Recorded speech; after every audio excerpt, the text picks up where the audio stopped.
자, 이번 이야기는 시청자 아스라님께서 이야기를 들려주실 겁니다.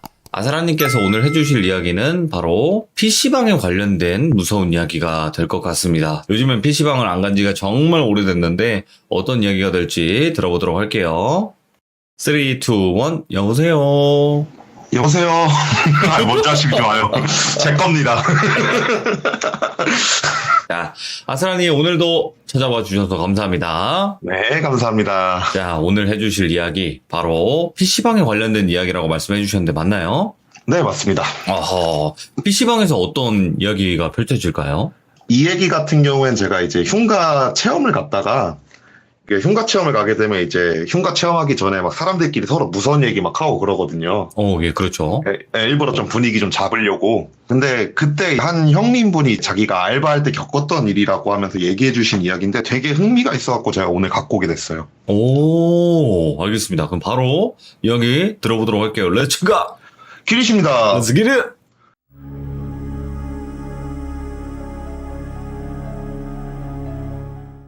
이제 흉가 체험 동호회에서 체험을 갔다가 아는 형님한테 들은 얘기인데 그 형님이 얘기하기로는 군대를 가기 전까지 PC방에서 알바를 했었대요.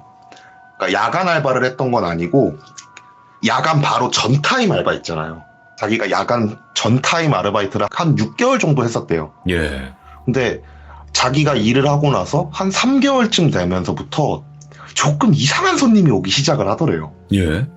특히 그분 같은 경우 이제 대학교를 다니면서 PC방 알바 했다 보니까 맨날 오는 사람들만 올 거 아니에요. 그래갖고 그 시간대에 오는 사람들 얼굴 막 외우고 인사하면서 막 그게 점점 익숙해가고 있는데 자기가 끝나는 타임대가 9시였대요. 예. 근데 9시 되기 한 20분, 30분 전쯤 되면은 이상한 복장을 한 손님이 그렇게 온대요. 매일같이. 3개월쯤 되는 날부터. 예. 그래서 물어봤죠. 도대체 어떤 이상한 복장을 한 손님이길래 그렇게 기억에 남는다고 얘기를 하냐. 물어보니까 야, 나는 그렇게 스님이 PC방을 오는 줄 몰랐다고. 이렇게 얘기를 하시는 거예요, 갑자기. 사람들이 이제 다 터진 거죠. 아, 스님이 PC방을 오냐, 막 그러면서. 듣다 보니까 한 8시 반, 8시 한 40분 정도 되면은 진짜 완전히 풀 세팅 하신 승려복 있잖아요.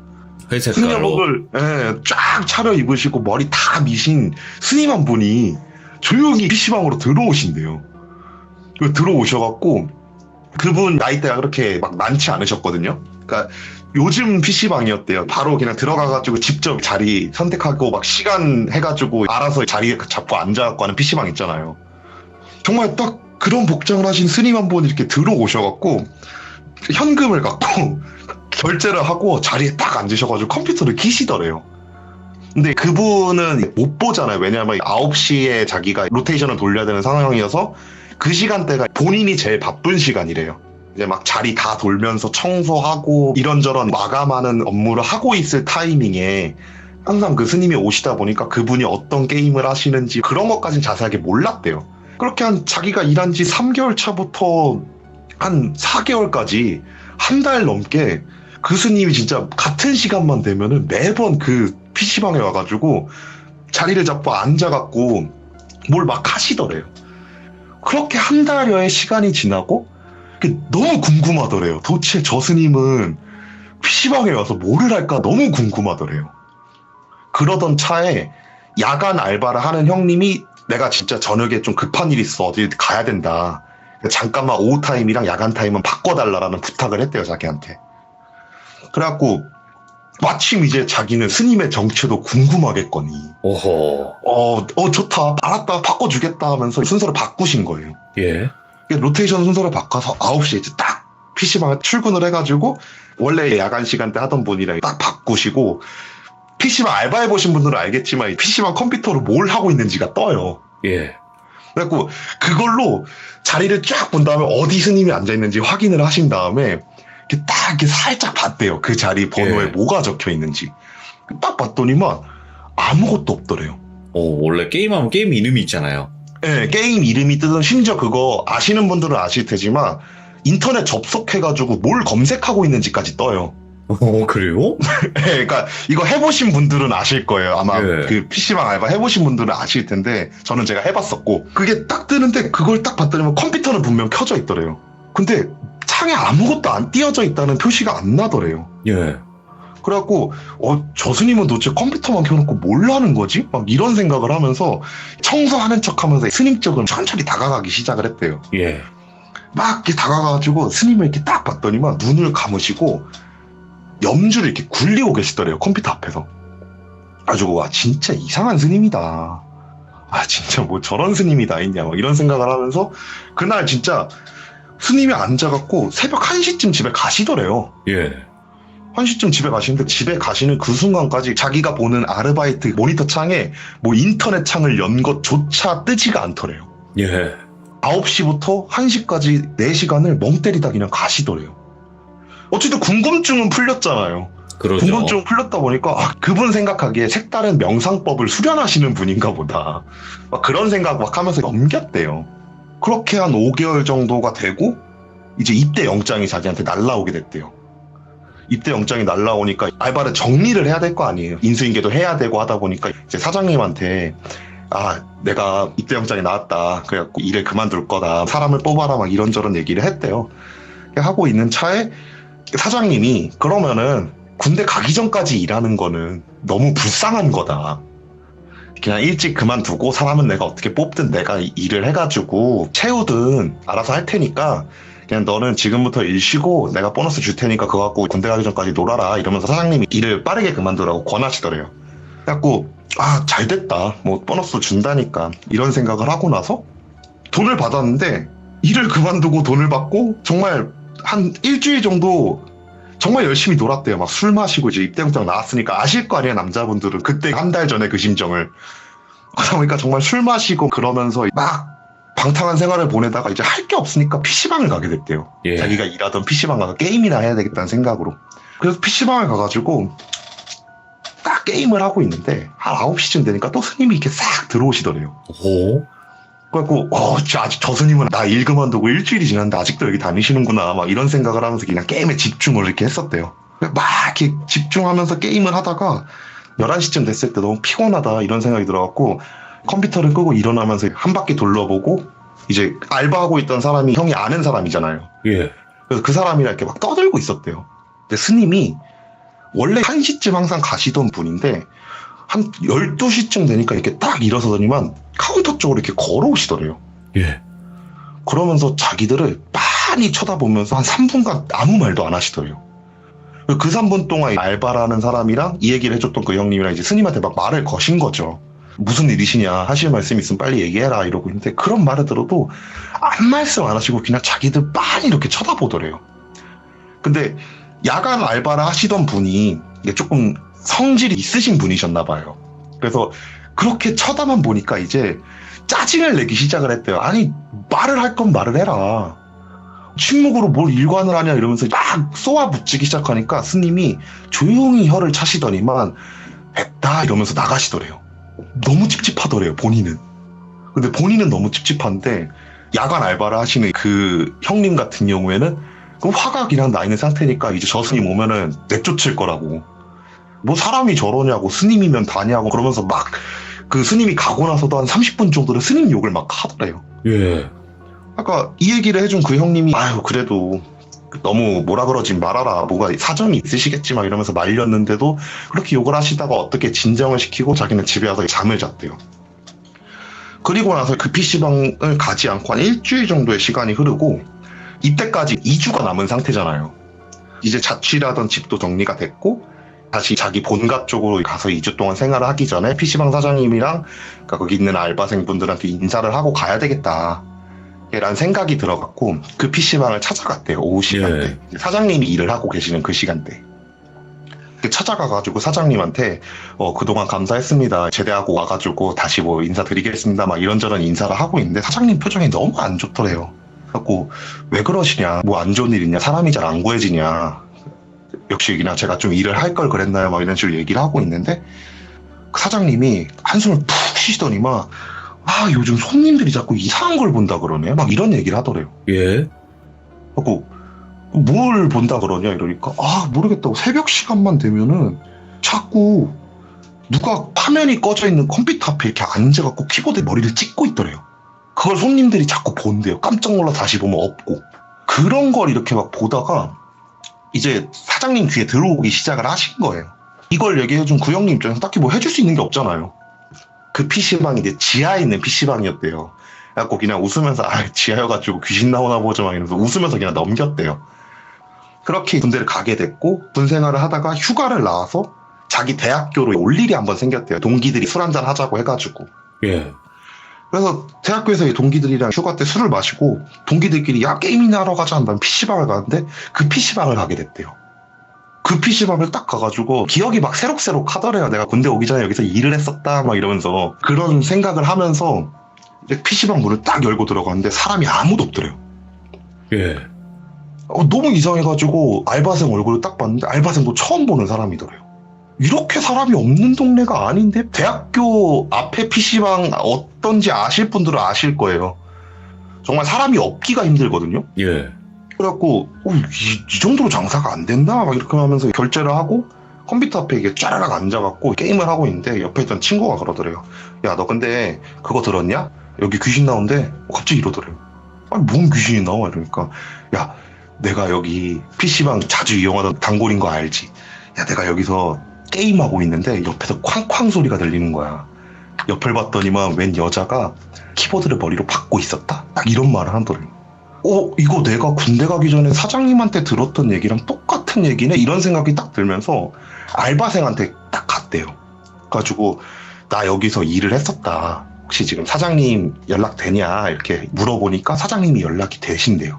그래갖고 알바생을 통해서 사장님한테 연락을 딱 했대요. 연락을 해가지고 뭐 저 여기서 일했던 누굽니다. 그러니까 사장님이 막 되게 지친 목소리로 전화를 받으셔가지고 그래 오랜만이다 뭐 휴가 나왔어 이런 식으로 얘기를 해주더래요. 예.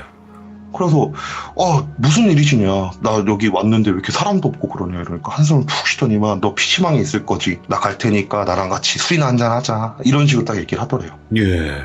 그래서 친구들이랑 게임하다가 친구들한테 사정을 얘기했대요. 여기 사장님이 나 잠깐 뵙고 싶다 그래서 술을 마시러 가게 됐다.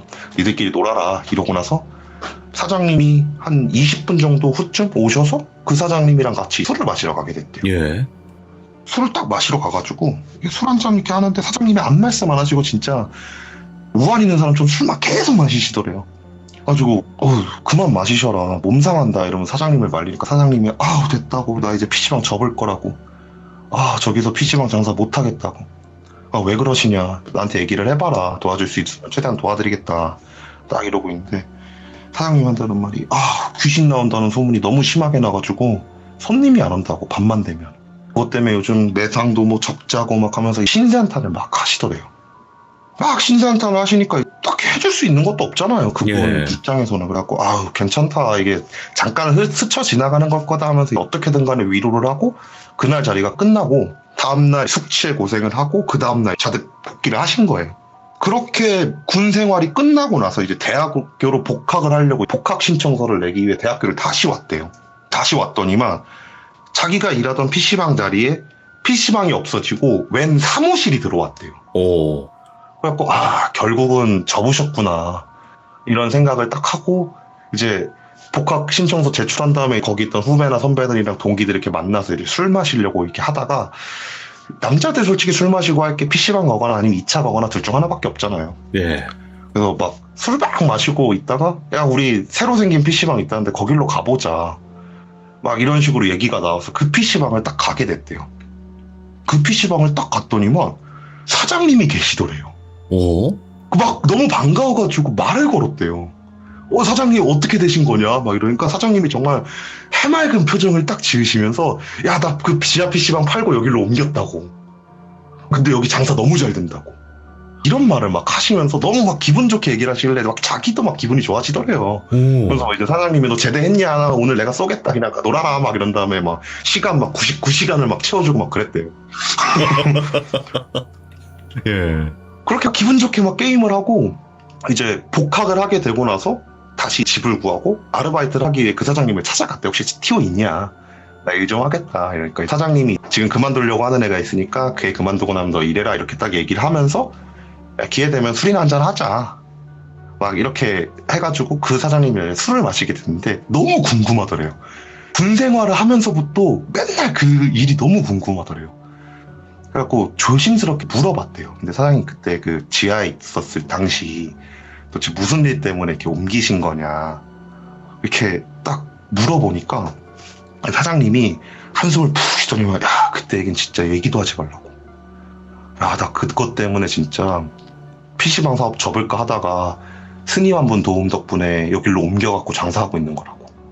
그래서 자세히 물어보니까 자기가 휴가를 와가지고 사장님이랑 술을 마시고 나서 한 몇 개월이 지나고 나서 도저히 안 되겠다 싶다는 생각이 들더래요. 사장님이. 예. 더 이상 적자로 운영하는 것도 이제 한계가 있고 하다 보니까 접어야 되겠다 하면서 PC방이니까 컴퓨터를 팔려고 막 전단지를 만들고 있었대요. 전단지를 막 만들고 먼저 PC방 앞에다 이렇게 전단지를 붙이고 있었대요. 되게 찹찹한 마음으로.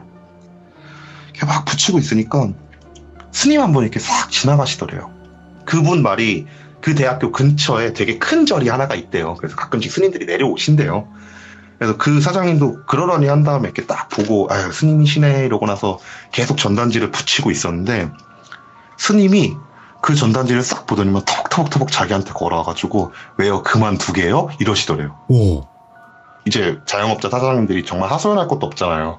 그래갖고 스님한테 그냥 한탄이나 한번 하자. 이게 좀 받아주시겠지라는 생각을 하면서 스님 진짜 말도 마세요. 진짜 정말 열심히 해가지고 PC방을 차렸는데 귀신 나온다는 소문 나가지고 손님도 안 오고 그래서 어쩔 수 없이 접으려고 합니다. 이러면서 스님한테 신세한탄을 하기 시작을 했대요. 스님한테 막 신세한탄을 하니까 스님이 이렇게 싹 보더니만 여기 거기네? 이러시더래요 갑자기. 여기가 거기라뇨? 이러니까 아니 여기 어떤지 모르고 산 거냐고. 여기가 어떤 곳인데요? 이러니까 너 여기 빌딩 올라오고 나서 모르고 들어온 거야? 이렇게 얘기를 하더래요. 저야 뭐 그냥 새로운 건물 들어왔다 해가지고 지하에 PC방 차리려고 들어왔다. 무슨 문제 있는 곳이냐? 이러니까 아 이거 여기 부동산 사람들 진짜 너무하네 이러면서 여기 사람 죽어갖고 건물 밀고 건물 올린 곳이잖아 이런 말 하더래요. 예. 그게 진짜냐고 정말이냐고. 그러니까 여기 오래 사신 분들은 다 아는 거라고. 너 여기 장사 여기 눈 멀어가지고 아무것도 조사 안 하고 그냥 들어왔나 본데 대학가 근처라고 아무나 막 들어오는 거 아니라고. 조사하고 들어와야 된다고 하면서 막 혀를 차시면서 나무라시더래요. 딱 그러니까 이제 왠지 뭔가 말씀하시는 게 그 스님이 너무 잘하시고 뭔가 너무 모든 걸 다 알고 계시는 것처럼 막 툭툭툭툭 던지시는 그런 말투 있잖아요. 예. 그런 말투로 얘기를 하시길래 저 스님 그러면 저 한 번만 도와주실 수 없나요? 저 한 번만 좀 도와주세요. 저 진짜 이거 그만두고 나면 할 수 있는 게 없는 것 같습니다. 막 하면서 스님 바짓가랑이 자꾸 빌었대요. 그러니까 이제 스님 한 분이 에휴, 알았어 내가 절에 가가지고 한번 알아보고 그리고 나 다시 내려올게 딱 이렇게 얘기를 하고 절로 올라가셨대요. 그러니까 절에 올라가셔갖고 한 하루 이틀 정도의 시간이 지났대요. 하루 이틀의 시간이 지나니까 다시 그 스님이 한 스님을 데리고 자기 PC방으로 이렇게 걸어오더래요. 걸어와가지고 막 이렇게 말을 걸기 시작을 하는데 되게 이상한 말을 하더래요. 오. 옆에 있던 스님이 너 내가 그렇게 열심히 빌어주고 해줬더니만 아직도 얘기 있냐 하면서 자기를 보고 얘기하는 게 아니고 자기 옆에 허공을 보면서 막 얘기를 하더래요. 예. 그래갖고 뭔 상황이냐 이 스님 누구시냐 이러니까 얘기를 들어보니까 내가 절에 올라가가지고 우리 아래에 있는 스님들한테 물어봤다. 혹시 이런 사건이 있는 걸 아냐 물어보니까 한 스님이 제가 거기 매일 가가지고 눌러주고 있었다고 하면서 손을 들고 얘기를 하더래요. 그래서 자세하게 얘기해봐라 이러니까 스님들이 시주 받으러 거기 나오시잖아요. 그렇죠. 네, 동네에 이렇게 돌고 있는데 쿵쿵쿵쿵 거리는 소리가 들리더래요. 그래갖고 무슨 소리지라는 생각이 들면서 직감적으로 이건 사람이 내는 소리가 아니다라는 생각이 들더래요.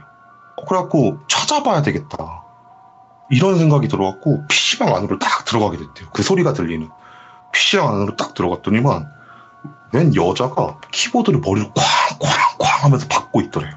그래갖고 와 저러면은 아플 텐데라는 생각이 먼저 들면서 옆에 가가지고 앉아갖고 이렇게 막 얘기를 했대요. 너 왜 그러고 있냐 막 이렇게 얘기를 하면서 타일렀대요. 그만해라 여기서 네가 이래봤자 얻는 게 뭐냐면 이렇게 딱 타이르고 애가 이렇게 좀 진정이 되면은 PC방에서 나왔다. 내가 그걸 한 3개월을 했다. 막 이렇게 얘기를 하더래요. 그래갖고 큰 스님이 이렇게 딱 듣다가 근데 왜 그거 계속 안 하고 왜 안 들어가냐 이러니까 그 스님이 한다는 말이 애가 남자한테 뭐가 시게 당했나 봐요. 막 그런 말을 하더래요. 예. 그래서 그게 뭔 소리야 이러니까 제가 그날 좀 일이 있어갖고 정확히 기억은 안 나는데 카운터 가서 얘기할 일이 있었는데 카운터를 딱 가니까 그 여자가 야간 알바생 머리로 찍고 있더라고요. 이렇게 얘기를 하더래요. 예. 그 무슨 소리야? 자세하게 얘기해보라니까. 거기 갔더니만 그 여자가 알바생 머리로 찍고 있었다. 나 그것 때문에 너무 놀라갖고 아무 말도 못하고 있으니까 그 애가 나한테 짜증을 냈다. 그 짜증을 내는데 여자가 갑자기 씨 굳더니만 그 남자한테 업히더래요. 그러면서 머리를 박는 걸 멈추고 그 남자의 어깨에 붙어갖고 헤헤헤헤 하면서 계속 웃더래요. 오, 예. 그래갖고 어떤 생각이 들었냐면은 쟤한테 붙었나 보다. 그러면 이제 더 이상 그냥 떠돌고 있는 귀신이 아니라 빙인형이 된 거잖아요. 예, 그래서 그렇죠. 그때부터는 이제 불가의 그 기준상 다른 사람이 부탁을 하지 않는 이상 붙은 귀신들은 함부로 하지 못한대요. 그래갖고 쟤는 빙의령이니까 내가 더 이상 해줄 수 있는 게 없겠다 이런 생각이 들어갖고 그냥 그 뒤로부터 안 갔다는 거예요. 그거 듣다 보니까 이제 큰 스님이 그래 그건 그럴 수 있다. 근데 지금 결론적으로 봐라. 그 건물 결국 난리 난 거 아니냐. 그러니까 그러게요 이상하네요 이런 말을 하면서 그 둘이 같이 PC방 내려오신 거예요. 그 PC방 딱 내려오셔갖고 그 얘기를 듣던 사장님이 한번 봐줘라. 지금 또 여기 귀신이 있냐. 있으면 왜 있는 거냐. 봐달라고 이렇게 얘기를 했대요. 이렇게 딱 봐달라고 하고 나서 큰 스님이 이렇게 PC방 한 바퀴 싹 돌더니 막 너무 많어. 너무 많아갖고 여기는 더 이상 사람이 있을 수가 없어. 그냥 여기는 팔고 나가. 이런 말을 하더래요. 예. 진짜 억장이 무너졌대요 사장님이. 내 인생은 여기서 끝이구나. 이제 빚쟁이 다 됐네. 막 이런 생각하고 있는데 그 길을 눌러주고 있다는 작은 스님이 근데 저기 보이는 귀신들 좀 이상하지 않냐고. 뭐가 이상한데? 이러니까 큰 스님이 한 이렇게 1분 정도 이렇게 싹 훑어보더니만 그러네 이상하네 이러더래요. 뭐가 이상합니까 스님? 하면서 이렇게 물어봤대요 사장님이. 예. 그러니까 머리를 이렇게 찍으면 정면으로 찍을 수도 있지만 옆으로 해가지고 찍을 수도 있잖아요. 귀신들이 한 곳을 보고 있더래요. 예. 이게 오른쪽으로 꺾어서 찍든 왼쪽으로 꺾어서 찍든 이러면서 다 각양각색으로 머리를 찍고 있는데 그 시선은 한 곳에 쏠려 있더래요. 그걸 보고 이제 큰 스님이 이상하네 확실히 이러면서 막 이제 터벅터벅 걸어가더래요. 거기가 그 PC방 배너 같은 거 막 쌓아놓는 창고더래요. 네. 그 창고 문을 탁 열었대요. 하지만 혀를 칙칙칙 차더니만 주섬주섬 가더니만 바닥을 쫙 뜯었대요. 안에 부적이 뭉탱이로 나오더래요. 그걸 보고 사장님이 이거 뭐냐고. 그러니까 스님이 막 혀를 차면서 아이고 이런 걸 묻어놨으니까 그렇게 귀신 있고 하면서 부적을 막 하나하나 손으로 주우셔가지고 이거 내가 가져갈 테니까 며칠만 좀 기다려봐 이러면서 절로 올라가시더래요. 사장님 입장에서 너무 기다리기가 힘들잖아요. 그렇죠. 그래갖고 스님을 따라갖고 절로 같이 올라갔대요. 절로 막 같이 올라가면서 스님한테 계속 스님 어떻게 된 건지 설명 좀 해주십시오. 제가 뭘 좀 알아야 될 것 같습니다. 막 이렇게 얘기를 하니까 스님이 계속 해가지고 아니다 이건 니들이 알 일이 아니다. 이거는 이미 우리 쪽 세계의 일이다. 일반인이 알 일이 아니다. 막 이런 식으로 계속 설명도 하지 않고 그냥 절로 계속 올라가더래요. 그래갖고 이거 진짜 어떡하냐 이러면서 절까지 올라가가지고 이제 스님들 거주하는 공간으로 스님은 들어가시고 본인은 할 수 있는 게 없잖아요. 그래서 그날 스님들이 거주하는 절 건물 앞에서 무릎을 꿇고 스님을 그렇게 불렀대요. 스님 제발 좀 알려주십시오. 저도 이제 먹고 살아야 되지 않겠습니까? 막 이러면서 막 그렇게 부르니까 한 2시간 정도 이렇게 스님을 부르니까 이제 스님이 쫙 나오시더래요. 그러더니만 내가 하나는 약속하겠다고. 이 일이 끝나면은 정확한 이유를 알려줄 테니까 몸 상한다고 내려가가지고 그냥 자라고. 예. 내가 꼭 알려줄 테니까 정말 걱정하지 말라고 이러면서 자기를 보내더래요. 어쩔 수 없잖아요. 그분은 더 이상 하실 수 있는 게 없으니까 진짜 그냥 내려와가지고 어쩔 수 없지 하면서 이제 그날 저녁에 잠을 자는데 왠지 그냥 편안하게 잠을 잤대요. 다음날 딱 일어나가지고 절로 올라가니까 원래 절 같은 경우 행사를 하게 되면은 문도 열어놓고 막 이것저것 걸고 그 전부터 좀 준비를 하고 좀 알리고 하잖아요. 딱 절 앞까지 갔는데 스님 한 분이 죄송합니다 오늘은 일반인들이 출입이 안 됩니다 이런 말을 하더래요. 오늘 무슨 일이시냐 이러니까 오늘 좀 뭐 크게 할 게 있어갖고 큰 스님이 일반인들 출입을 하지 못하게 하셨습니다 이러면서 자기를 막더래요. 그래서 얘기를 했대요. 내가 이런 일 때문에 큰 스님을 꼭 만나야 된다. 그러니까 그 얘기를 듣던 스님이 당사자시군요. 그럼 잠깐만 기다리자 하더니만 안으로 들어가더래요. 예. 그 스님이 들어가서 이제 밖에서 다리 달달달 떨면서 이렇게 막 30-40분을 기다리니까 그 스님이 다시 나오더니만 큰 스님이 부르십니다. 잠깐 들어가셔야 될 것 같습니다 하면서 자기를 끌고 가더래요. 예. 대웅전에 큰 스님이랑 다른 스님들이 쫙 앉아있고 자기를 데리고 간 그 스님이 큰 스님 앞에 딱 앉히더래요. 그러면 큰 스님이 자기한테 그간 고생 많이 했다고, 정말 고생 많이 했다고, 내가 다 처리했으니까 이제 괜찮을 거라고. 근데 이미 그 터는 텄으니까 내가 좋은 곳 한번 점쳐줄 테니까 거길로 해가지고 장사를 다시 해보라고. 미쳤다 생각하고 한번 해보면 잘 될 거라고. 다 이런 말을 하길래 이제 막 안심이 되더래요. 예. 그래갖고 막 울면서 감사합니다 감사합니다 하다가도 사람의 궁금증이란 게 있잖아요. 스님 그래서 그 부적은 뭐였습니까? 라고 하면서 물어봤대요. 이러니까 스님이 한숨을 푹 쉬더니만 믿을지 안 믿을지 모르니까 그냥 한 귀로 듣고 한 귀로 흘려라. 그냥 내가 이제 오늘이랑 어제부터 해가지고 영가한테 들었던 얘기를 너한테 해주겠다 하면서 옛날 이야기 해주듯이 얘기를 해주시는 게 자기가 큰 스님이 되기 전부터 그 절에 있었으니까 그 절에 있을 때 시주를 하려고 동네를 딱 내려가면은 이렇게 맨날 자기한테 팥을 던지던 무당 하나가 있었대요. 원래 스님이랑 무당은 굉장히 친한 관계거든요. 근데 이상하게 그 무당은 스님을 볼 때마다 막 잡기를 막 모시는 놈들이 어딜 막 자꾸 돌아다니냐 이러면서 팥이랑 막 소금 같은 걸 막 던졌대요. 그래갖고 그 얘기를 이제 막 와가지고 다른 스님들한테 얘기를 해도 그런 사람이 있다 그냥 무시해라 막 이런 얘기만 들을 뿐 매번 시주를 나갈 때마다 그렇게 팥 같은 걸 맞아가면서 동네를 돌아다녔대요. 그러던 어느 날 그 무당이 죽었다란 얘기가 들리기 시작을 하더래요, 동네에. 그래갖고 결국 그렇게 갔구나. 왜냐면 그때 큰 스님이 해주시던 말이 자기가 그때는 뭐가 보이지 않았었대요. 그래서 뭘 알 수도 있는 것도 아니었고 나한테 그냥 팥 던지는 나쁜 무당이라는 생각밖에 안 들었었대요. 근데 그 얘기를 듣고 절에 와가지고 그때 당시 큰 스님이랑 이런저런 공부를 하다가 큰 스님이랑 어떤 한 분이랑 대화를 하고 있는 거를 듣게 됐대요. 한다는 말이 자기가 어느 건물주인데 여기 사람이 죽어갖고 이거 건물을 팔아도 됩니까? 이런 얘기를 큰 스님한테 하고 있더래요. 근데 딱 들으니까 그때 그 스님이 그 무당 얘기인가 싶더래요. 오. 근데 그때 당시 큰 스님이 그런 건물 함부로 파는 거 아니라고 하면서 이제 막 타이르더래요. 막 타이르니까 그 건물주가 막 욕하면서 이렇게 내려가더래요. 그런 기억도 있는 상태에서 계속해가지고 그 동네 시주를 하려고 돌아다녔는데 어느 날 그 건물을 이제 철거를 하려고 막 밀기 시작을 하더래요.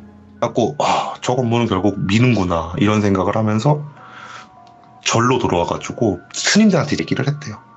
거기 건물 밀더라. 나한테 그 팥 던지던 그 무당, 죽은 무당 살던 그 집 밀더라. 막 이런 식으로 얘기를 하니까 자기보다 큰 스님 한 분이 예. 너 그런 말 하지 말라고. 거기 지금 큰 스님 때문에 밀기 시작한 거라고. 왜 그러시냐.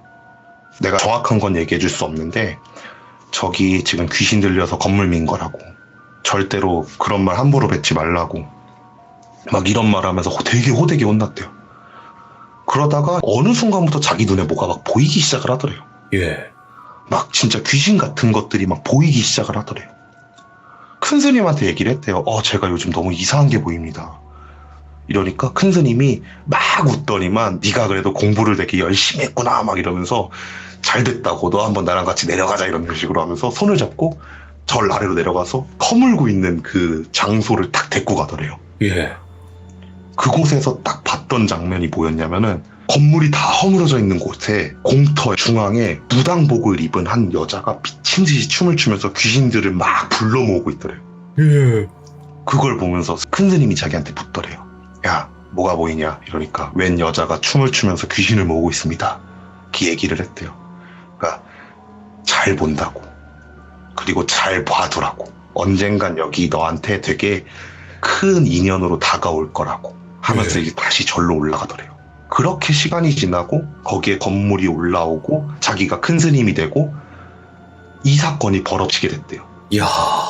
거기까지 들으니까 이건 인연이긴 한가 보다 이런 얘기를 오. 하는데 큰 스님이 하시는 말씀이 내가 그 건물을 처음 내려가가지고 봤을 때 잘 안 보였대요. 자기가 알던 많이 바뀌셨을 거 아니에요. 몇십 년이 흘렀을 테니까. 그래갖고 여기가 그 건물인가도 몰랐대요. 근데 그렇게 알고 나서 부적 바닥에서 딱 치워내는 순간 바닥에서 그 무당 얼굴이 싹 올라오더래요. 그러면서 오. 딱 그 옛날 생각이 나더래요. 예. 맞아. 그때 큰 스님이 데리고 왔던 곳이 여기였어. 막 이런 생각이 나더래요. 그래서 그 부적이랑 같이 그 무당을 붙들고 절로 올라왔대요. 그 절에 올라와가지고 그 무당이랑 밤새도록 대화를 했대요. 도대체 왜 그런 거냐 이러니까 무당이 그러더래요. 내가 너무 억울하게 죽었는데 사람들이 그걸 알아봐주지 않고 자꾸 이 동네 사람들은 미친 무당 죽었다고 욕만 하더라. 내가 그게 너무 억울하고 화가 나가지고 여기 있는 귀신들 다 모아가지고 여기 귀신 소굴로 만들어버릴 거라고 딱 그런 얘기를 무당명이 하더래요. 큰 스님이 밤새도록 설득을 했대요. 아유 괜찮다. 그런 생각을 하면 안 된다. 막 그러면서 밤새도록 설득을 해가지고 그 다음날까지 설득을 해가지고 설득을 성공을 해서 내가 가는 길은 열어주겠다. 거길 네가 가라 이러면서 그 절에 스님들끼리 같이 천도제를 지내줬다는 거예요. 그 얘기를 다 듣고 절에서 내려오셨대요. 근데 너무 궁금한 거예요. 그럼 부적은 누가 설치한 거지? 라는 생각이 들더래요. 그래갖고 자기한테 그 건물을 팔았던 부동산을 이렇게 찾아갔대요. 예. 찾아가가지고 여기 내가 들어오기 전에 건물 쓰던 사람 누구냐 딱 얘기를 하니까 처음에 안 가르쳐 주다가 이제 막 계속 뭐라 그러니까 그거 우리 동네 그냥 누구 있어 막 이런 식으로 딱 던져버리더래요. 그래갖고 딱 얘기를 듣고 나서 그분을 찾아갔더니만 그분은 그 부적에 대해서 아무것도 몰랐대요. 뭐지 이러면 생각을 하다가 어쨌든 자리를 또 봐주셨고 그곳으로 이사를 가야 될 거 아니에요. 그래갖고 이사를 가려고 짐을 막 정리하다가 그 사장님이 좀 되게 독특했대요. 예. CCTV 자료를 다 보관을 하고 있었대요. 그 많은 자료를. 약간 조금이라도 사건이 관련돼 있는 것들 있잖아요. 예. 그러니까 뭐 절도 사건이 일어났거나 그런 것들 그걸 다 보관을 하고 있었대요. 예. 그래서 막 카드를 이렇게 딱 챙겨갖고 이렇게 옮기다가 뭐가 하나 툭 떨어지더래요. 그 뭐지? 이런 식으로 왜 이거 하나만 툭 떨어진 거지라는 생각이 들면서 왠지 그냥 찝찝해가지고 그거를 딱 열어갖고 CCTV 이렇게 딱 돌려봤대요. 예. 돌려봤는데 날짜를 보니까 자기가 PC방을 연 지 한 달도 안 됐을 때쯤 날짜더래요. 그래서 이거 내가 왜 보관한 거지? 딱 이렇게 생각을 하면서 이렇게 CCTV 막 돌려보는데 웬 여자가 창고로 이렇게 싹 들어갔다가 10분 후쯤 싹 나오더래요. 그래서 내가 이걸 왜 보관했지 하면서 이제 막 기억을 더듬고 하다 보니까 맞아. 그 창고에 누가 들어갔다고 알바생이 그래갖고 혹시 없어진 거나 그런 거 있으면 경찰한테 신고하려고 내가 저장을 해놨나 보다 라는 생각이 들더래요. 근데 잠깐만 저 여자 들어갔을 때 왜 10분이나 걸렸지? 뭐 훔치거나 그런 것도 아닌데 10분 동안 뭐 했지? 라는 생각이 들어서 그 영상을 따가지고 스님한테 갖고 올라가니까 스님이 그 영상을 보더래요. 부적 내가 붙였네 이러더래요. 그래서 그걸 어떻게 하세요? 이러니까 너는 안 보이지? 걔 뒤에 그 무당령이 어깨 타고 같이 쫓아 들어오고 있었다고. 예.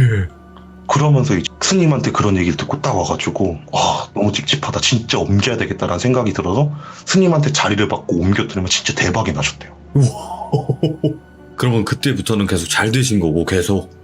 그 형님한테 이제 후 얘기까지는 안 물어봤죠. 근데 뭐 그 형님이 이제 중간중간 얘기할 때 잘 됐다라고 섞어서 얘기했으니까 잘 됐겠죠? 되게 재밌더라고. 얘기 듣는 내내 거기 흉가동호회 그 사람들끼리 막 와 대박이다 이러면서 들었거든요. 그래요. 이게 이런 일들이 굳이 뭐 PC방이라고 해서 일어나지 않을 그런 것도 아니고.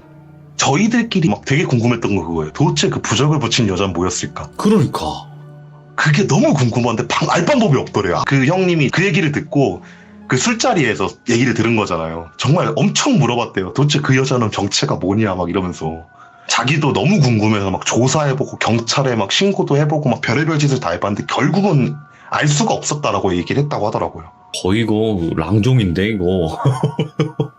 그때 이후로는 어떻게 됐는지 뭔가 미스테리한 점만 남긴 채 또 이야기가 끝이 나긴 했네요. 일단은. 네, 근데 결국 그 사장님 입장에서 귀신은 어떻게 처리됐고 이사해서 잘 됐으니까 사실 해피엔딩이죠. 그렇긴 하네요.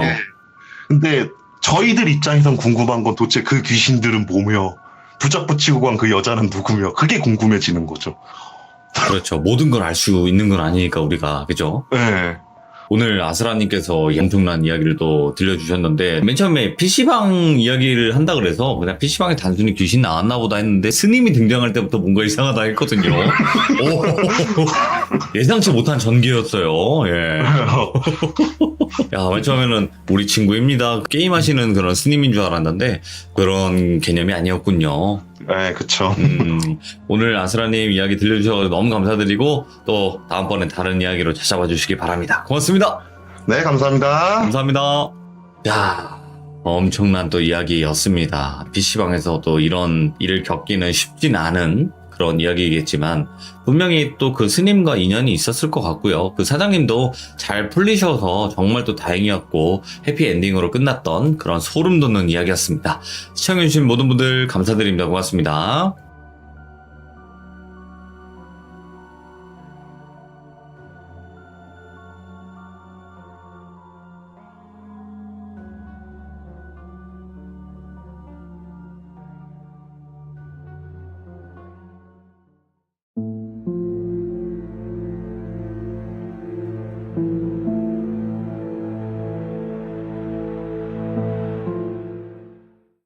자, 이번 이야기는 또 현실공포 이야기를 들려주실 우리 동네 꼬마님께서 찾아와 주셨습니다. 바로 만나보도록 하겠습니다. 안녕하십니까? 안녕하십니까? 잘 지내셨습니까? 아, 동꼬님. 예? 오늘 제목이 저를 좀 흥분시키는 경향이 없잖아 있었거든요. 아유, 시작부터 부담을 이렇게 밀어주시네요. 아닙니다. 뭐 부담 안 가지셔도 되고요.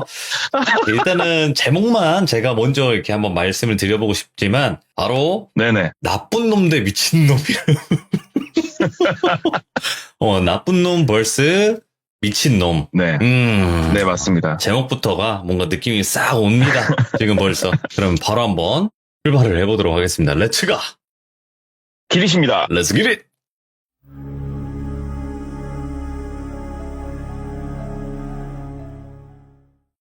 오늘 드릴 이야기는 중고차를 판매를 하는 저하고 또래 굉장히 친한 그분이 말씀해 주셨어요. 그래서 이 얘기를 들으면서 저게 저렇게 되는 거구나.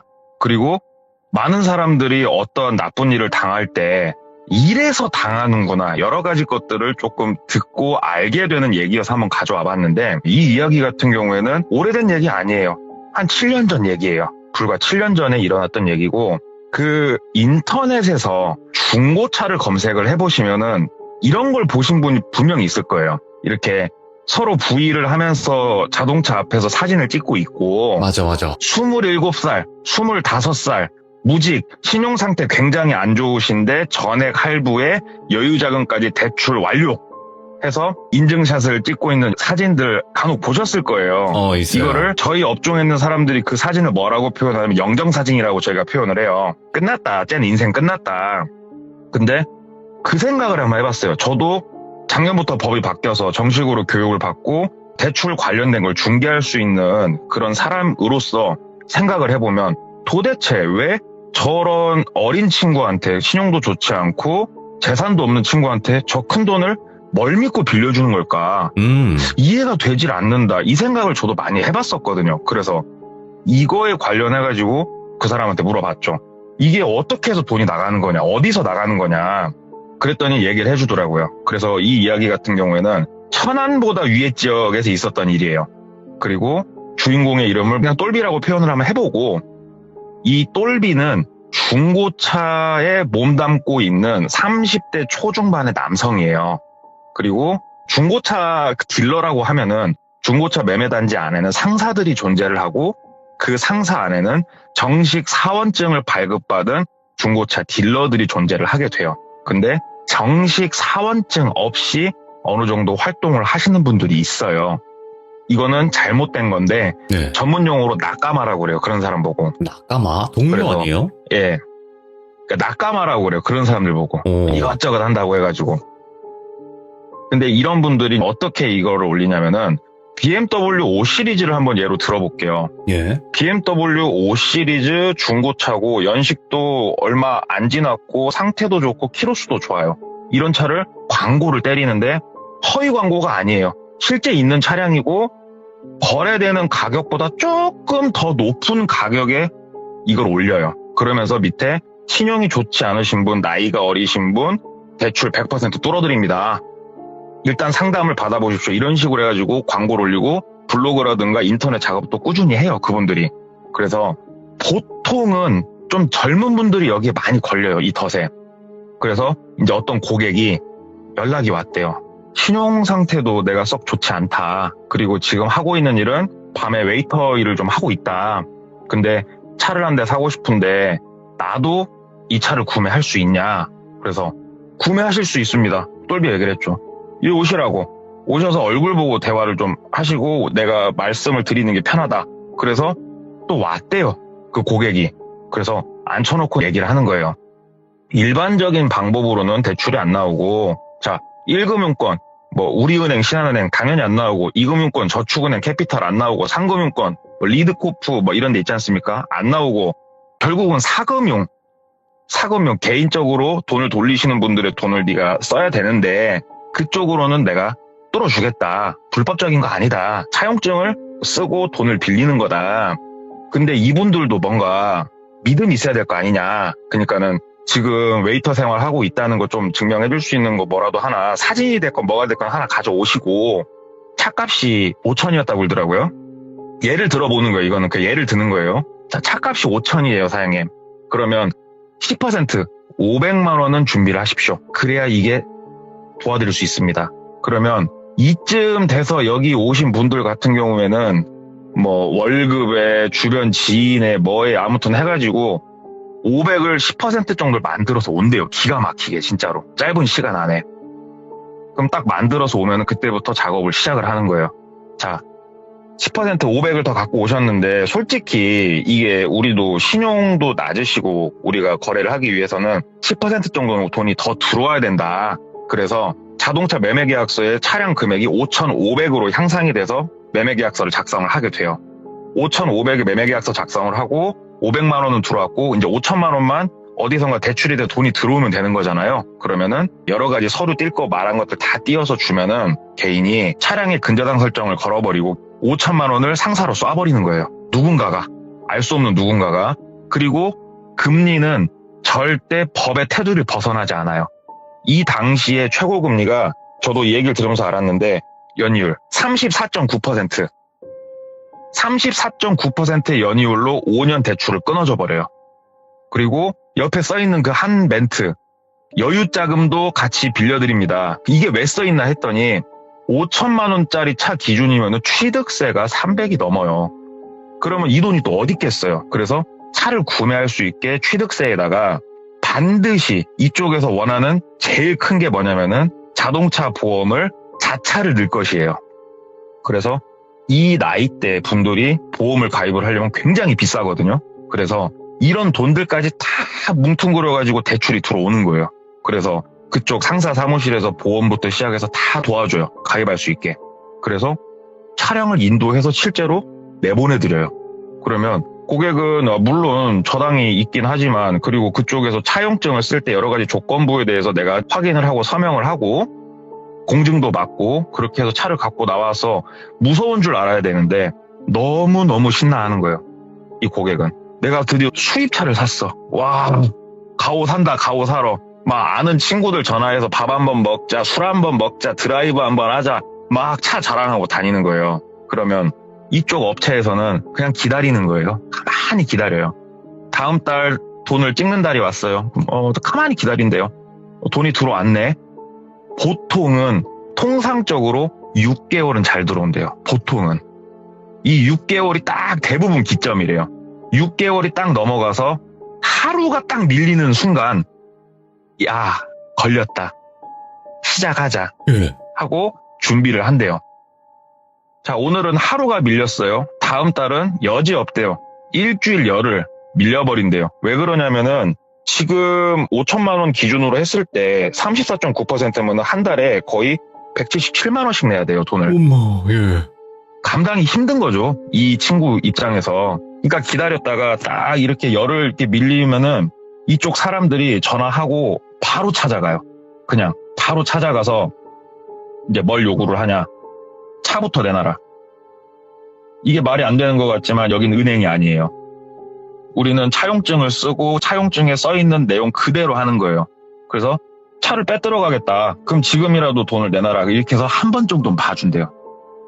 그래도 여지 없대요. 또 한두 달 잘 들어오다가 여전히 또 밀린대요. 그럼 바로 가서 차를 딱 빼들어 오면서 차용증에 써있는 내용 그대로 전액 상환을 해라 하고 요청이 들어가 버려요. 바로. 예. 그러면 이 젊은 친구 입장에서는 차도 뺏겼고 내라고 한 돈을 지금 내야 되는데 미치고 환장할 노릇이 벌어지는 거예요. 그냥 눈앞에서.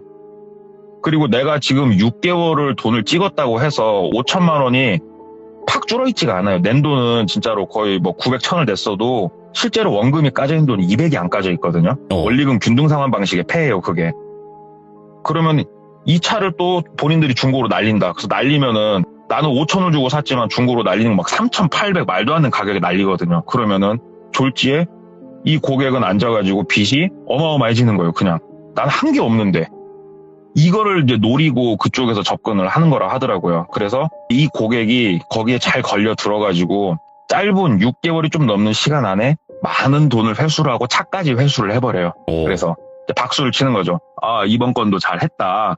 서로 이제 박수를 치면서 축배를 딱 드는데 시간이 좀 지났죠. 한 몇 달 정도 지났는데 상사 사무실에 그 고객이 왔다는 거예요. 근데 똘비는 거기에 이제 정식 소속은 아니지만 그쪽 사무실하고 연관관계가 있기 때문에 그 근처에서 이제 배회를 항상 하고 다니는데 깽판을 치고 있는 거예요. 그 고객이 와가지고 그 전화가 왔대요. 왜냐하면 똘비가 전화를 안 받았거든요. 하도 쌍욕을 해댔어갖고 고객이 갔대요. 본인도 화가 나가지고 갔대요. 가가지고 뭐한 짓이냐고 그랬더니 사기꾼 새끼, 악마 같은 새끼, 사람 인생을 이렇게 짓밟아도 되는 거냐. 네가 나보다 나이도 더 먹고 이런 자동차 쪽 밥을 먹고 있으면은 사람이 잘못될 것 같으면은 가운데서 네가 나서서 이런 거는 안 된다 막아줘야 되는 게 사람의 도리 아니냐. 네가 내 인생 책임져라. 나 너 죽여버릴 거다 하고 막 거기서 막 책상을 비웠고 젊은 친구가 난동을 피운 거예요.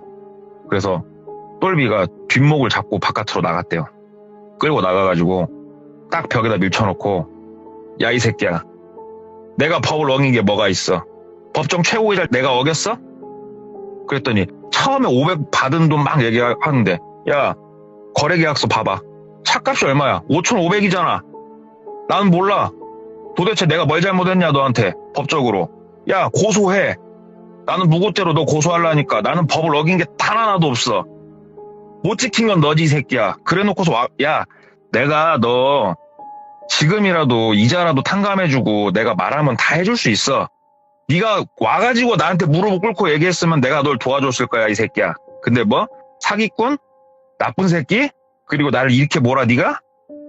꺼져. 너는 인생이 멋대 봐야 넌 정신 차려. 너 같은 새끼들 하면서 막 윽박을 질러버린 거예요. 그러니까는 그 고객이 거기서 무릎을 꿇고 빌더래요. 살려주시라고. 나 이자만 좀 탕감해 주시라고. 원금은 내가 어떻게든 일해서 열심히 갚으려니까 이자 좀 탕감해 주시고 다시 내가 할부를 찍을 수 있게 도와주시라고 빌더래요. 근데 이건 불가능해요. 어차피 똘비 영역이 아닌데 그냥 한 소리예요 그게. 예. 나는 너 같은 새끼 도와주고 싶은 의사도 없고 처음부터 네가 그럼 무릎을 꿇고 나한테 빌든가. 에? 팍 뭐라고 하니까는 울면서 또 가더래요 고객이. 그래갖고 됐다 이제 윽박 좀 질러놨으니까 괜찮겠지 하는데 또 한 1, 2주 지나니까 또 온 거예요 사무실에. 와가지고 승질을 냈다가 무릎을 꿇고 빌었다가 이거를 반복을 딱 3번을 하더래요. 딱 3번을 하는데 이상한 짓을 고객이 또 와서 하고 있는데 이제 똘비도 노이로제에 걸리죠. 진짜 왜 미친놈 하나 나타나가지고 내 일을 못하게 이렇게 방해를 하나. 근데 그날도 이제 막 윽박을 질러가지고 보내려고 하는데 고객이 그러더래요. 나는 인생 갈 만큼 간 것 같고 내가 오늘 3번째 널 만나거든? 그러더래요 고객이. 예. 너 임마 쓰리아웃이야 이 새끼야. 너라고 편하게 살 것 같아? 너도 인생 멋대 봐 이 새끼야 하고 딱 돌아서서 나가더래요. 쟤도 갈 만큼 갔구나. 협박해라. 나는 법적으로 잘못한 게 1일도 없다. 마음대로 해라. 그리고 시간이 좀 지난 거예요. 시간이 좀 지나서 똘비가 술도 한 잔 먹고 이렇게 다니는데 술을 한 잔 걸치고 집으로 슬렁슬렁 걸어가고 있었대요. 그때 이제 이 똘비 같은 경우는 결혼도 안 했었고 그냥 대부분 혼자 사는 남성들이 그렇듯이 그냥 원룸 생활을 하고 있었는데 술 먹고 천천히 걸어가는데 한 20m 앞에 스타렉스 한 대가 서 있더래요. 예. 스타렉스가 한 대 서 있는데 이제 많은 분들이 이런 생각을 하실 거예요. 사람이 납치라든가 이런 일을 당할 때 왜 당할까? 저 뻔히 눈앞에 험상궂은 남성들이 있고 이러면은 내가 무서워서라도 피할 텐데 왜 당할까? 이런 생각을 저도 했었거든요. 맞아요, 근데 사람이 이런 불안감을 한 번에 내려놓게 만들 수 있는 마법이 하나가 있대요. 남자가 됐건 여자가 됐건 얼굴이 험상궂게 생겼던 손에 이걸만 잡고 있으면은 사람들이 방어심을 무너뜨린대요. 이게 뭐냐면은 어린아이. 아무리 인상이 더럽게 생겼어도 아이를 진짜 5살, 6살짜리 애를 손을 잡고 걸어가면서 딸, 아들 집에 가서 뭐 먹을까 하고 걸어가고 있으면 사람들이 방심을 하죠. 아, 저건 가족 있는 사람이니까 정상적인 사람이구나. 다 이렇게 생각을 한대요. 그래서 똘비도 본인이 하고 다니는 일이 어디서 진짜 칼 맞아 죽어도 이상하지 않을 일이니까 본인도 이제 사실은 어느 정도는 쩔리면서 인생을 살고 있는 사람인데 걸어가고 있는데 20m 앞쯤에 딱 스타렉스 한 대가 있는데 이게 사실 뭐 이상한 건 아니잖아요. 스타렉스가. 그렇죠. 그럼 승합차가.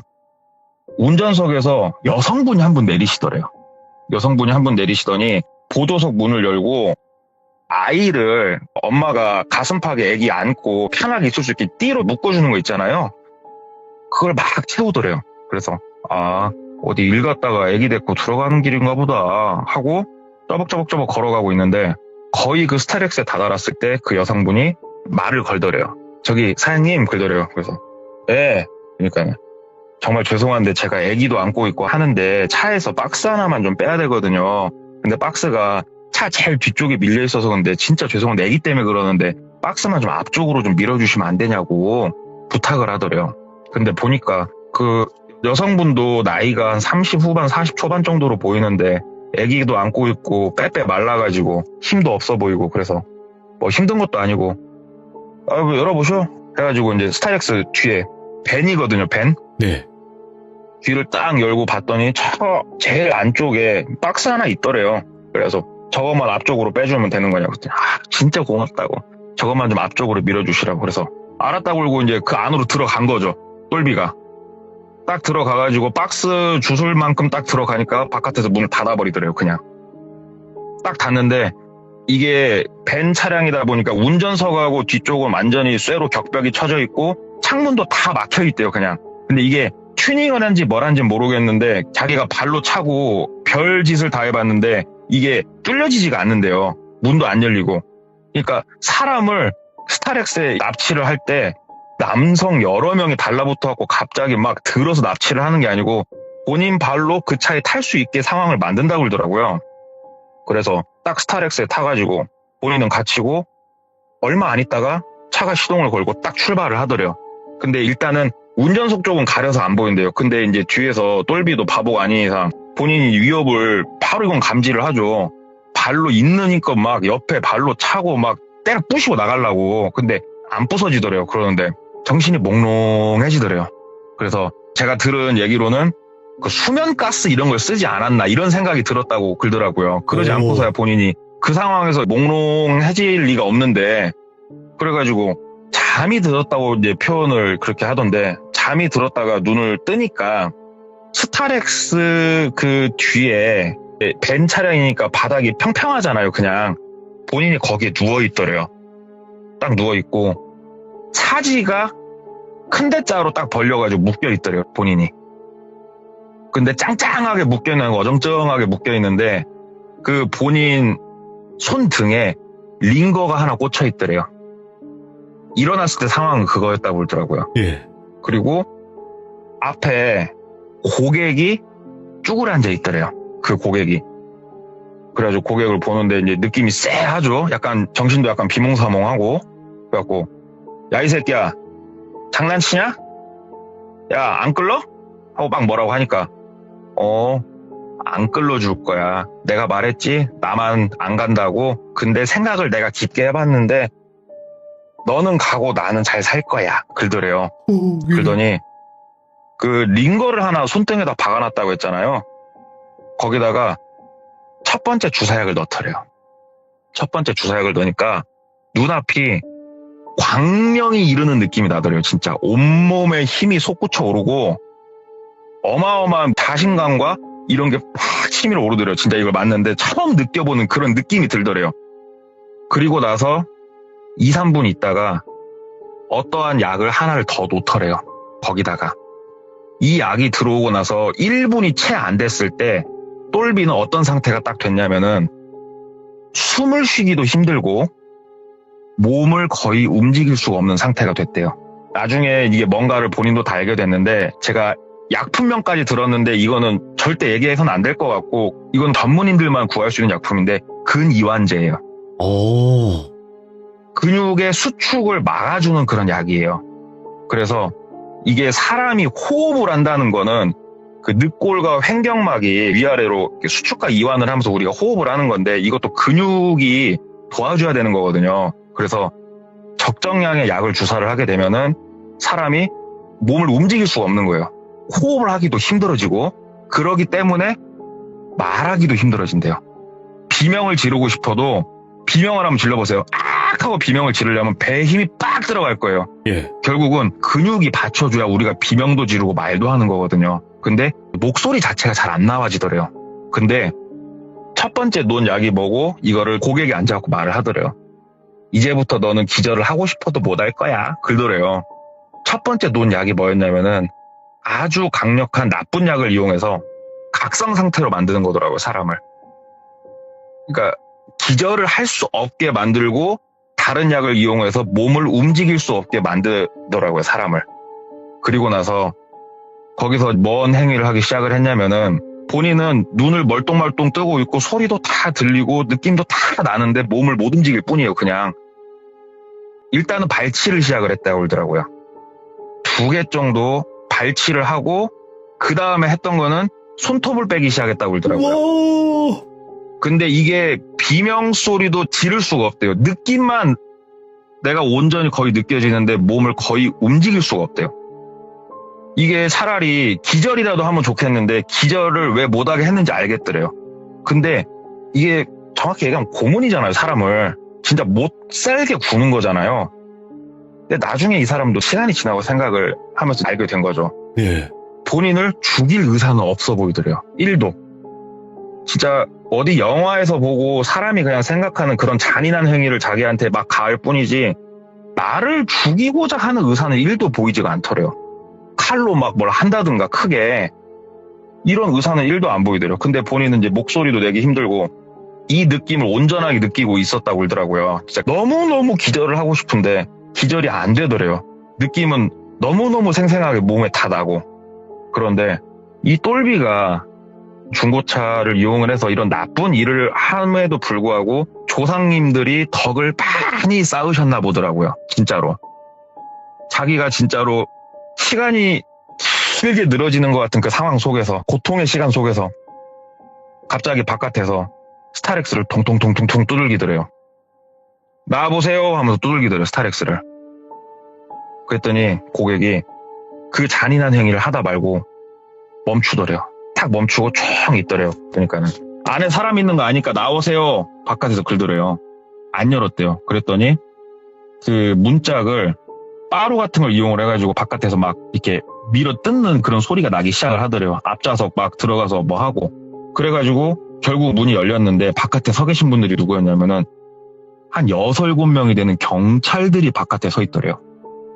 이게 진짜로 덕을 쌓았다고 밖에 말을 못 하겠는 게 이 스타렉스에 처음에 똘비가 납치가 돼가지고 이 고객이 운전대를 잡고 운전을 해서 교외에 진짜 한적한 곳으로 이동을 한 거였거든요. 근데 안에서 똘비가 이제 몸부림을 치기 시작했죠. 발로 여기저기 차고 본인이 잠들기 전에. 근데 그러다 보니까 스타렉스가 흔들흔들 하면서 가고 있는 거예요. 막. 근데 이거를 퇴근하던 경관분이 보신 거예요. 와, 대박이다. 그래서 오. 저 차 상태가 좀 이상한데 해서 이 경감분도 차 남바 조회를 지금 일하고 있는 당직자한테 부탁을 한 거예요. 저거 조회 한번 해봐라. 근데 남바가 없는 남바가 뜨는 거예요. 그러니까 이 번호판도 가짜 번호판이요, 다.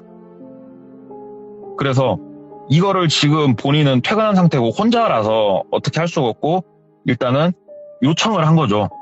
이리로 와라. 내가 일단은 쟤를 따라갈 테니까 빨리빨리 출동을 해라. 그래가지고 스타렉스가 이제 어느 지역에 멈추고 그 다음에 경찰들이 어느 정도 모일 때까지 기다렸다가 오신 거더라고요. 그분들이. 딱 현장을 제대로 잡으려고. 그래서 문 열렸는데 고개도 못 돌리고 눈동자도 잘 안 돌아간대요. 근데 이제 대화 소리는 들리니까 아, 경찰이 왔구나. 살았구나.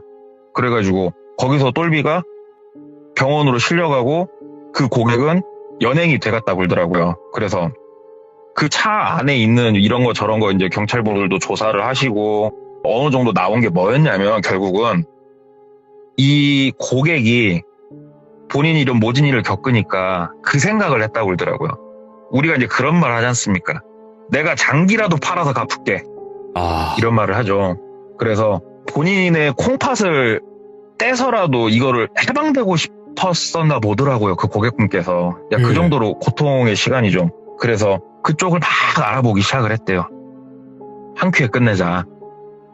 막 알아보기 시작을 하는데 이게 쉽게 접할 수는 없다고 그러더라고요. 우리가 이렇게 인터넷이나 이런 거 보면은 뭐 어디 뭐 터미널에 뭐가 써있네 어쩌네 그러는데 이게 생각보다 쉽지는 않다고 그러더라고요. 근데 목마른 자가 우물을 판다고 그렇게 열심히 뒤지고 다녔더니 그런 일을 하시는 업체하고 컨택이 된 건데 얼굴을 대면을 한 적이 없대요. 일단은. 근데 이게 내가 콩팥을 빼겠소. 나 마취하고 배 열어서 빼가쇼. 이렇게 할 수 있는 그런 게 아니잖아요. 본인이 생각하는 것보다 시간도 길고 복잡하더래요, 이게. 그런데 이쪽 업체에서 이제 또 이 고객도 막 얘기를 했을 거 아니에요, 자기 상황을. 그랬더니 그러면 네가 필요한 돈이 지금 얼마냐. 그랬을 때 차도 뺏겼고 나머지 돈 뭐 더하기 빼기 해봤을 때 한 1200인가 300인가를 또 내야 되는 상황이었거든요. 이 고객이.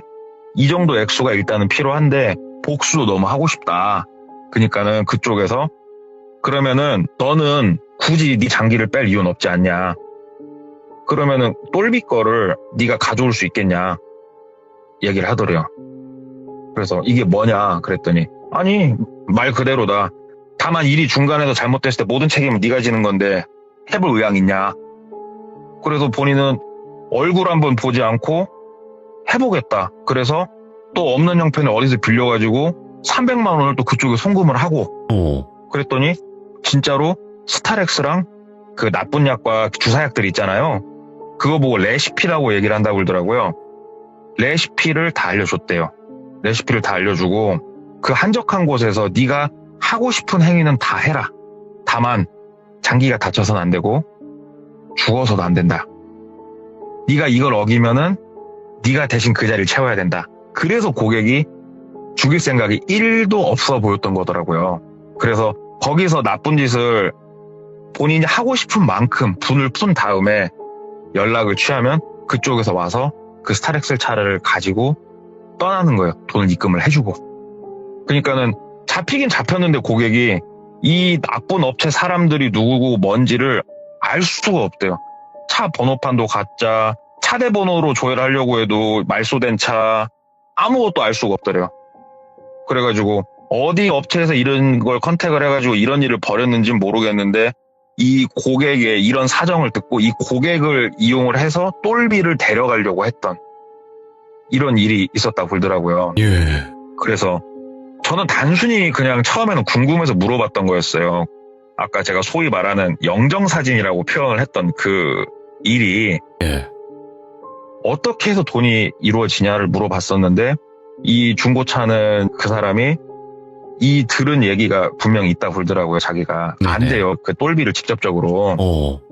그래서 이런 일을 겪었고 그리고 사람이 납치를 당할 때 어떻게 당하는지에 대해서도 좀 디테일하게 얘기도 들을 수 있었고 그리고 어차피 말이 나온 김에 저도 들은 거를 또 한번 말씀을 드려보자면 네. 특히 해외나 이런 곳에서 한국에서도 어느 정도 있다고 저도 얘기는 들었는데 장기를 이제 나쁜 사람들이 날 납치하면 이걸 뺄 거 아니에요. 나를 이제 죽일 거 아닙니까? 네. 내가 합법적으로 아버지가 몸이 편찮으셔서 뭔가 이식 수술을 하려고 해요. 그러면 정상적으로 내 몸에 뭔 약을 먼저 처음에 넣고 마취도 하고 또 나를 살려내야 될 거니까 이식 수술하고 예. 그렇게 이루어지지만 거기에 끌려가서 작살이 날 때는 아까 말씀드린 근유환제 있죠. 예. 그것만 논다고 그러더라고요. 저한테는 알려주신 약이 있는데 이걸 말씀드리면 네. 또 어떻게 될지 모르는 거니까. 그 약만 거의 이용을 한다고 그러더라고요. 예. 그러면은 사람이 멀쩡하게 다 느끼는 상태에서 그런 행위들이 일어나는 거 아니에요? 쉬운 얘기로 본인 의식이 끊어질 때까지. 그쵸. 그걸 들으니까 진짜 막 소름 돋는 거예요. 오. 그래서 착하게 살고 그런 류의 근처는 가지도 말고 너한테 진짜 억한 마음 살 일도 크게 하지 말자. 아. 좀 이제 그런 생각을 할 수 있는 얘기를 좀 들었는데 오늘 와. 내용은 좀 막 무섭고 스펙타클하다기보다 진짜로 지금 주변에서 일어나고 있는 우리 귀족님들도 이런 거에 방심하지 말고 좀 조심하셔라 라는 취지로 한번 얘기를 가져와 봤어요. 아니, 우리 주변에서 이런 일이 일어나고 있다는 거죠? 그쵸. 저도 그냥 처음에는 이런 진짜 사람이 뭘 빼가고 이런 얘기를 듣고자 그 중고차는 그 사람한테 물어본 게 아니었어요, 진짜로. 네네. 저는 그 부위를 그리면서 어떻게 저 사람한테 대출이 될 수 있지가 궁금했을 뿐이에요, 처음엔 저도. 오. 근데 야. 결국은 이어지고 그래서 제가 아까 제목을 대출해준 사람을 전 나쁜 놈이라고 표현을 했고 그 대출을 받아서 이런 식으로 또 메꾸려고 했던 미친놈, 고객, 미친놈이라 생각을 했고 그래서 나쁜 놈 대 미친놈이었어요. 야. 이거는 그러니까 충분히 있을 수 있는 일이에요. 왜냐면 일단 돈꽃님의 이야기가 어떤 분들은 간혹 그래요. 아 이게 무슨 말도 안 된다. 이런 일이 어딨냐. 살기 좋다. 네. 이러신 분도 있는데 여러분들이 생각하는 것처럼 세상은 아름답지 않습니다. 진짜로. 아니 저도 진짜로 이렇게 주변을 이제 물어보고 다니는 게 좀 습관이 됐어요. 처음에 제가 시들모 참여했을 때는 무서운 얘기 없어요? 이런 질문을 하고 많이 다녔거든요. 네. 지금은 질문을 좀 바꿨죠. 살면서 이상했던 일 없어요? 이쪽으로 좀 바꾸니까 얘기들이 막 나와요. 질문을 바꿔야 되더라고요. 오. 무서운 얘기 없어요? 그럼 다들 귀신을 생각하더라고요. 제 그치, 질문을 그치. 듣는 사람들이. 맞아요, 맞아요. 근데 뭐 살면서 좀 이상했던 일 없었어요? 시겁했던 일 없었어요? 이렇게 질문을 바꿔보니까 이야기들이 툭툭 튀어나오더라고요. 근데 진짜로 돈꽃님께서는 또 현실 공포를 널리 알리는 데 있어서 정말 큰 앞장을 서고 계십니다. 그러니까 앞으로도 그 질문 전환을 더 한번 꼬아서 한번 해보세요. 아니 사람이 무섭지 않나요? 이러면서 왜? 이러면서, "아, 사람이 무섭잖아요. 그럼 이제 사람 무서운 이야기를 꺼내실 거 아니에요? 근데 영업을 하시는 분이라면 불특정 다수한테 많이 느낍니다, 진짜로. 생각보다 진짜 많은 분들이 진짜로 멀쩡하게 회사 다니시는 분들, 공장 다니시는 분들 되게 멀쩡해 보시는 분 많죠. 많은 사람을 만나다 보면 실제로 아 되게 정상인인데 정상인이 아닌 사람들이 많구나를 진짜 알게 돼요. 맞아요. 저도 익히 제 친구한테 들어서 알고 있습니다. 제 친구도 이제 그런 일을 하는데 인류애가 점점 없어지고 있다 이렇게 얘기를 하더라고. 아무튼 오늘 공감합니다. 동네 꼬마님 너무너무 감사드리고 앞으로는 네네. 좋은 소식만 들려주시면 참 좋긴 한데 이게 또 동네 꼬마님의 업이에요. 감사합니다. 감사합니다. 네, 고맙습니다. 그치. 근데 항상 그랬어요. 동네 꼬마님이 얘기한 게, 저게 진짜 있어? 했는데 뉴스에 나오고. 그러니까 세상은 진짜 여러분들이 보는 것만큼 아름답진 않고요. 정말 소름 끼치는 일들은 지금도 우리가 지금 방송을 듣고 있는 이 시간에도 벌어지고 있습니다. 그러니까 항상 조심하는 그 마음을 가지고 항상 또 경계를 하고 조심해서 나쁠 건 없다 이렇게 생각을 하고 있습니다. 시청해주신 모든 분들 감사드립니다. 고맙습니다.